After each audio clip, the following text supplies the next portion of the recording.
नमस्कार, मेरा नाम है अंकुर पांडे और आप देख रहे हैं टीएनपी न्यूज। स्वागत है आप सभी का हमारे इस खास बुलेटिन अपना उत्तर प्रदेश में।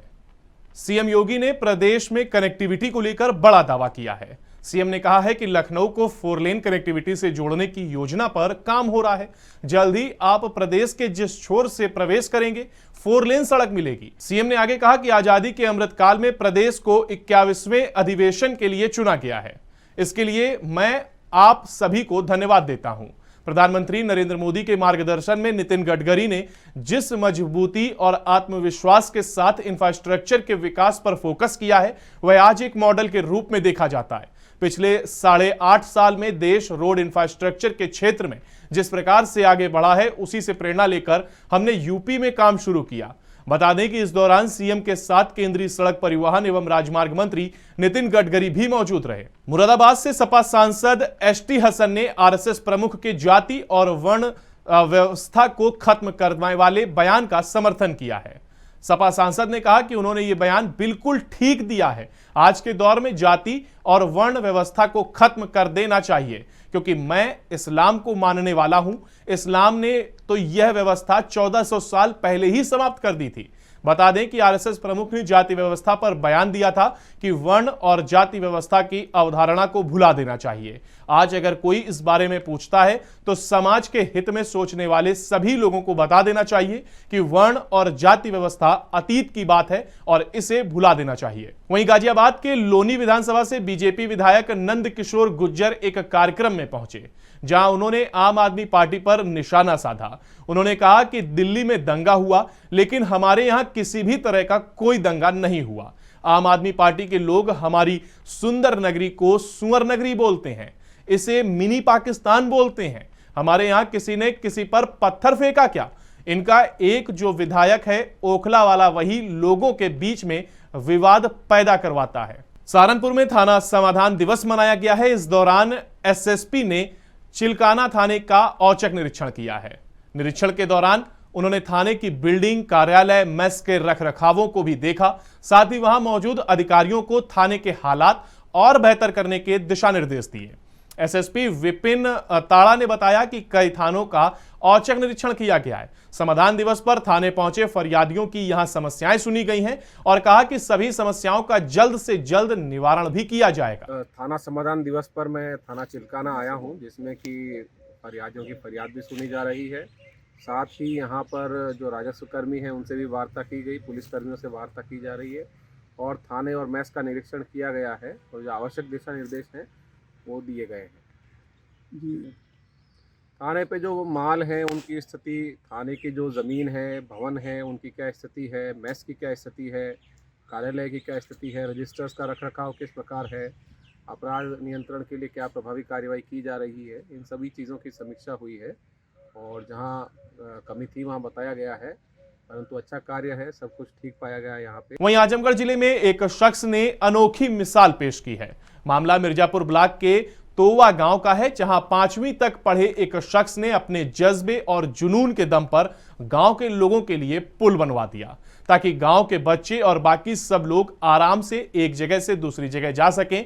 शख्स ने यह पुल प्रशासन की मदद से नहीं बल्कि जन सहयोग से बनवाया है। हमने जो है, हमारे यहाँ तोवा गाँव हमारा है, वहाँ नदी बढ़ी हुई थी, बच्चे स्कूल में पढ़ने जा रहे थे, प्राइमरी स्कूल में यहाँ पलट गई, जिसमें से 9 बच्चे बचाए गए। एक बच्चा हुआ हमारा मंजीर पट्टी टटरा में मिला। उस वक्त मैं सऊदी अरब में था। मैं जब घर आया तो मेरे दिल में किसी ने कह दिया कि मैं पुल बना दिया, तो मैं पुल बनाने लगा। मेरा ही गांव मुझको चीटर करने लगा, ये मांगने खाने का काम कर रहा है, मगर मैंने किसी की सुनी नहीं और मैं चंदा करता रहा। 1,85,00,000 रुपये की लागत से पुल बना दिया। हमारे हर योगदान जो है यहीं से स्टार्ट हुआ है और यहीं से हम लोग आगे बढ़े हैं और जो भी हम लोग कर रहे हैं पूरे इसी धरती का योगदान है। और ये पावन काम शकील जी कर रहे हैं, जिनका इनका हमको साधुवाद दे रहे हैं। अल्लाह इनको इनायत बख्शे ये हम लोग की पूरे गांव की दुआ है। और सबसे अच्छा तो ये है कि हमारे गांव के लिए एक खजाना होके आए हैं। हमारे पास जो चीज़ थी वो हम जान नहीं पा रहे थे, इन्होंने आके उस चीज़ को बताया है कि आपके पास ये चीज़ है। आज शिलान्यास तमसा के पावन तट पर सेतु निर्माण के लिए होने जा रहा। एक बहुत महान कार्य है, पुनीत कार्य है। और सेतु निर्माण का शुभारंभ हमारे भगवान श्री राम, मर्यादा पुरुषोत्तम श्री राम ने किया है। और ये वही पावन तमसा हैं जिनके तट पर भगवान राम ने वनवासकालीन प्रथम विश्राम किया था, तमसा के तट पर। बदायूं जिले में ईद मिलाद उन नबी का पर्व यानी बारह वफात का त्योहार मुस्लिम समुदाय के लोगों ने धूमधाम से मनाया है। इस मौके पर जुलूस निकाले गए, साथ ही मस्जिद और मदरसों में नमाज पढ़ी गई। तो वहीं इस दौरान पुलिस प्रशासन भी खास तौर पर अलर्ट दिखाई दिया। प्रदेश के बदमाशों के अंदर प्रशासन का इतना खौफ है कि अपराधी सामने से आकर आत्मसमर्पण कर रहे हैं। इसी कड़ी में सहारनपुर में भी कुछ ऐसा ही देखने को मिला। यहां बेहट कोतवाली क्षेत्र में 4 हिस्ट्री शीटर अपराधियों ने पुलिस के सामने आत्मसमर्पण कर दिया और आगे अपराध न करने की कस्में भी खाई हैं। मामले की जानकारी देते हुए अधिकारी ने बताया कि समर्पण करने वाले चारों शातिर गौकश हैं और इनके खिलाफ गौकशी के कई मामले भी दर्ज हैं, लेकिन उन्होंने थाने में आकर आत्मसमर्पण कर दिया है और कभी गौकशी नहीं करने की शपथ भी ली है। वाराणसी में पुलिस को बड़ी सफलता मिली है। मामला फूलपुर थाना क्षेत्र के करखियाओं का है, जहां पुलिस मुठभेड़ में 25,000 के इनामिया बदमाश को गिरफ्तार कर लिया गया। इसके साथ ही पुलिस ने बदमाश के 2 और साथियों को गिरफ्तार कर जेल भेजा। वहीं पुलिस ने बदमाशों के पास से पिस्टल, कारतूस और अन्य हथियार बरामद किए। मामले की जानकारी देते हुए पुलिस अधीक्षक ग्रामीण ने बताया कि सर्विलांस और मुखबिर के जरिए टीम को सूचना मिली थी कि बोलेरो गाड़ी से बदमाश वाराणसी से जौनपुर की तरफ जा रहे हैं। इस सूचना पर थानाध्यक्ष फूलपुर ने सहयोगियों के साथ करखियाओं बॉर्डर पर घेराबंदी कर ली और मुठभेड़ में बदमाशों को गिरफ्तार कर लिया। दिनांक 3 तारीख को एक व्यक्ति की हत्या हो गई थी, अमन यादव की, और एक गोरख यादव घायल हो गया था पिंडरा में, फूलपुर थाना क्षेत्र में। उसी में जो वांछित अभियुक्त थे सदानंद और विशाल और एक और अभियुक्त जो बाद में प्रकाश में आया, ये 3 लोग कल पुलिस मुठभेड़ में गिरफ्तार हुए हैं, जिसमें सदानंद को गोली लगी है। इन्होंने पुलिस के ऊपर फायरिंग की। पुलिस ने आत्मरक्षार्थ गोली चलाई, जिसमें एक बदमाश घायल हो गया। बदमाशों के पास से 2 पिस्टल, एक कट्टा और वो गाड़ी बरामद हुई है जिससे उन्होंने घटना की थी। वहीं सहारनपुर में अवैध शराब के निर्माण और बिक्री के खिलाफ आबकारी विभाग की टीम मुहिम चला रही है, जिसकी वजह से आबकारी विभाग को बड़ी सफलता भी मिली है। मिली जानकारी के अनुसार आबकारी टीम ने अवैध शराब की तस्करी करने वाले शातिर तस्कर को गिरफ्तार कर लिया है। मामले की जानकारी देते हुए अधिकारी ने बताया कि शराब तस्कर को छापेमारी के बाद गिरफ्तार कर लिया गया है। साथ ही उसके पास से लाखों रुपए की अवैध शराब बरामद की गई है। एक महंगी शराब जो इम्पोर्टेड शराब है, उसका कारोबार करने वाले एक बड़े तस्कर को आबकारी टीम ने, जिसमें पुलिस भी शामिल है, दबोचा है। और उसका काम करने का जो तरीका था वो बिल्कुल अनोखा है और अब तक इस तरह का कोई मामला जो है अभी तक हम लोगों ने पहले नहीं देखा था जो इसके द्वारा किया जा रहा था। बदायूं पुलिस ने 5 महीने पहले एक सनसनीखेज हत्याकांड की मर्डर मिस्ट्री को सुलझा दिया है। इस हत्याकांड में पुलिस ने 2 लोगों को गिरफ्तार किया है। साथ ही 3 साल की बच्ची का बोरवेल के अंदर से शव को बरामद कर उसे पोस्टमार्टम के लिए भेज दिया है। वहीं इस मामले में मृतक बच्ची के परिजनों ने आरोप लगाया है कि पहले उनकी बच्ची के साथ दुष्कर्म किया गया और फिर उसकी हत्या कर दी गई। मामले की जानकारी देते हुए अधिकारी ने बताया कि 3 मई 2022 को 3 साल की बच्ची गांव से गायब हुई थी, जिसकी गुमनामी दर्ज होने के बाद अपहरण की धारा बढ़ाई गई थी, जिसके बाद पुलिस ने मामले की जांच शुरू की और आरोपियों को गिरफ्तार कर लिया। एक 3-4 साल की बालिका गांव हरहरपुर से गायब हो गई थी, जिसका अभियोग थाना उधनी को लिखा गया था। इस बालिका की तलाश के लिए हमारी टीमें लगातार प्रयासरत थीं और इसके जो 2 व्यक्ति इसी के गांव के,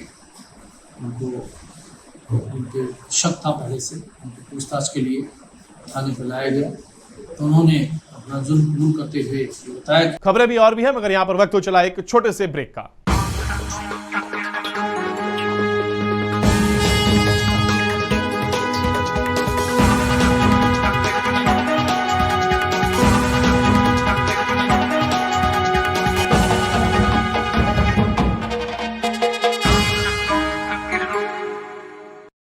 ब्रेक के बाद एक बार फिर आपका स्वागत है। बढ़ते हैं अगली खबर की ओर। खबर प्रतापगढ़ जिले से, जहां पर महिला की हत्या की खबर सामने आई है।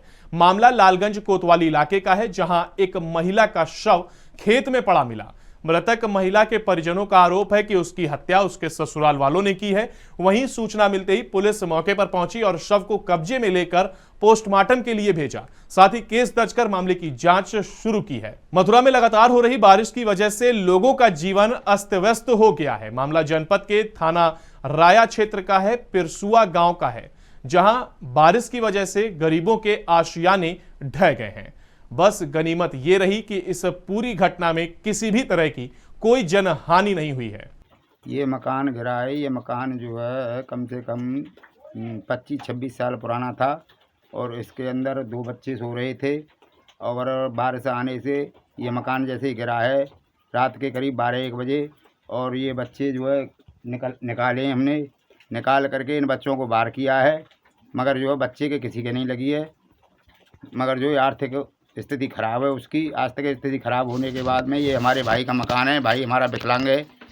विकलांग की आर्थिक स्थिति खराब होने की वजह से ये मकान की सुधार नहीं कर पाया। दुनिया भर में बीते कई दिनों से लगातार हो रही बारिश ने लोगों का हाल बेहाल कर रखा है। इसी कड़ी में बदायूं जिले में भी मूसलाधार बारिश के कारण शहर की सड़कें पानी में डूब गई हैं, जिसकी वजह से बाजारों में दुकानदारों को भारी नुकसान झेलना पड़ रहा है। दुकानदारों का कहना है कि भारी बारिश के कारण उनका सामान पानी में डूब गया है और उनको भारी नुकसान हुआ है। साथ ही कहा कि लगातार हो रही बारिश की वजह से दुकानें बंद भी करनी पड़ी हैं। अच्छा, ये रामलीला में जो दुकान लेके आप आए हो तो क्या पोजीशन है? 48 घंटे बारिश को हो गए हैं। यहाँ लगातार बारिश हो रही है।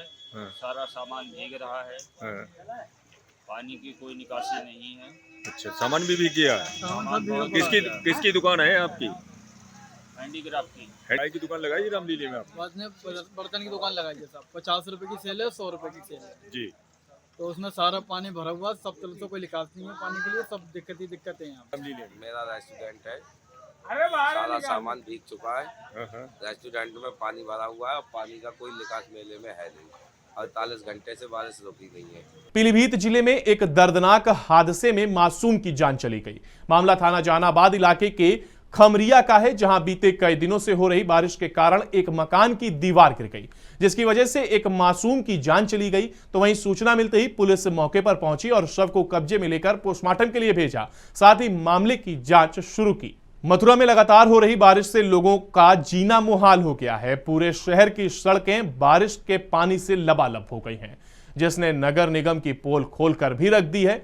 घरों से निकले हुए लोगों को काफी परेशानियों का सामना करना पड़ रहा है। तो वहीं कृष्ण मंदिरों के पास भी भारी जल भराव हो गया है, जिसकी वजह से भक्तों को काफी दिक्कतों का सामना करना पड़ रहा है। बता दें कि शहर के नया बस स्टैंड के हालात ऐसे हो गए हैं कि यहां यात्री अपनी जान जोखिम में डालकर रेलवे ट्रैक से गुजर रहे हैं। फिलहाल अब हमारे इस बुलेटिन में इतना ही। बाकी की तमाम अपडेट के लिए आप बने रहिए 18P न्यूज के साथ। नमस्कार।